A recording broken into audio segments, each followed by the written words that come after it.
ये double engine की जो भारतीय जनता पार्टी की सरकार है, इसको पहली बार अवसर मिला कि वह कुंभ के आयोजन के साथ जुड़े। हमने प्रयागराज में कुंभ के आयोजन को वहां पर उस रूप में आयोजित करने का एक प्रयास किया था। उससे पहले के डॉक्यूमेंट्स, मीडिया से जुड़े हुए तमाम ऐसे रिपोर्ट्स हम लोगों ने निकाली थी। टीम को लगाया गया इसका अध्ययन करने के लिए। क्या सोचता है आज की पीढ़ी, दुनिया क्या सोचती है भारत के इस महाआयोजन के प्रति। हम बहुत चक थे। दुनिया की रिपोर्टिंग कुंभ के बारे में क्या होती थी। कोई कहता था कुंभ जाति भेद को बढ़ावा देता है, कोई कहता था कि यहाँ पे लिंग भेद होता है, कोई कहता था कि यहाँ पे तमाम प्रकार की सामाजिक बुराइयों को आगे बढ़ाया जाता है, कोई यहाँ की स्वच्छता को टिप्पणी करता था। अलग अलग प्रकार की टिप्पणियां हमें सुनने को मिलती थी, देखने को मिलती थी और उस प्रकार की रिपोर्टिंग भी होती थी। और इसलिए 2019 में जब इस आयोजन के साथ हमें जुड़ने का अवसर प्राप्त हुआ, तो इन चुनौतियों को ध्यान में रख करके उसी प्रकार की व्यवस्था हमारी टीम ने उस समय तय की थी कि कुंभ के लिए एक तो उसका इंफ्रास्ट्रक्चर उस महाआयोजन के अनुरूप होना चाहिए। एक आयोजन केवल आयोजन नहीं होता, उस सिटी का एक सस्टेनेबल डेवलपमेंट के प्लान को भी आगे बढ़ाने का, वहां के इंफ्रास्ट्रक्चर को, वहां की कनेक्टिविटी को, इस सारी चीजों को व्यवस्थित रूप से आगे बढ़ाने का एक अवसर भी होता है। हमें उन मुद्दों पर ध्यान देना होगा जो अक्सर हमारी चूक के कारण मीडिया की और विरोधियों के आकर्षण का केंद्र बनता है। जैसे गंदगी है, जैसे भगदड़ है, जैसे नदी की अविरलता और निर्मलता पर उठने वाले प्रश्न हों, जैसे ट्रैफिक का है, पार्किंग का है, श्रद्धालुओं को बहुत लंबी दूरी तय न करना पड़े, इन सब बातों को लेकर के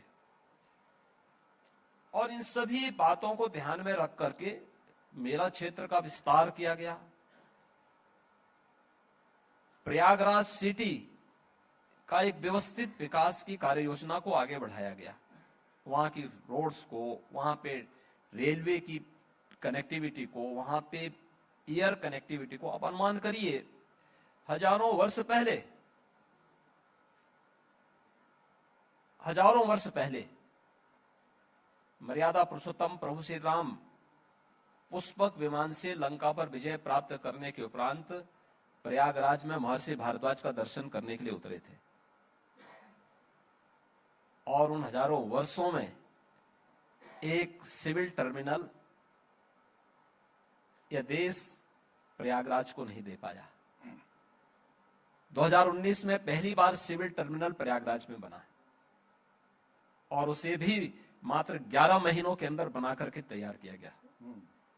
वहां की रोड्स को लगभग 150 से अधिक सड़कें ऐसी थी जिन्हें सिंगल लेन से डबल लेन में, डबल लेन को 4 लेन में बदलने का काम हुआ। वहां पे फ्लाईओवर कैसे होने चाहिए, अंडरपास जो बने हुए थे सिंगल लेन के थे, उन्हें डबल लेन के कैसे बनाए जाने चाहिए। नदी की अविरलता और निर्मलता को बनाए रखना है, क्योंकि सारा प्राण तो उसमें है, श्रद्धालु उसी के लिए आएगा। इसके लिए टीम काम की। वहां पे शौचालय इससे पहले बनाए जाते थे, सीट को ऐसे बालू में धंसा दिया जाता था, पूरा का पूरा सीवर बह करके वापस नदी में जाता था, उसी में लोग स्नान करते थे, बदबू रहती थी पूरे मेले में। आपने 19 में भी देखा होगा, आप 25 में भी आप देख रहे होंगे, कहीं गंदगी नहीं, जीरो लिक्विड डिस्चार्ज है, नदी अविरल भी है, निर्मल भी है, मेले को विस्तार दिया गया है। इस वर्ष भी हम लोगों ने 14 फ्लाईओवर और अंडरपास बनाए हैं, एयरपोर्ट का सिविल टर्मिनल का विस्तार किया है, कनेक्टिविटी को बेहतर किया है, 200 से अधिक मार्गों को 2 लेन से 4 लेन किया गया है, हर ओर की कनेक्टिविटी को 4 लेन में बदलने का कार्य किया है। और मेले को 4000 हेक्टेयर यानी 10,000 एकड़ के विस्तृत क्षेत्रफल में देने के साथ ही 5000 एकड़ का अतिरिक्त पार्किंग की व्यवस्था भी वहां पर दी है। मेले से जो संगम स्थल से मात्र 5 किलोमीटर के दायरे में हो, ये सब कुछ देने के साथ साथ सुविधाओं का विस्तार वहां पे किया गया है।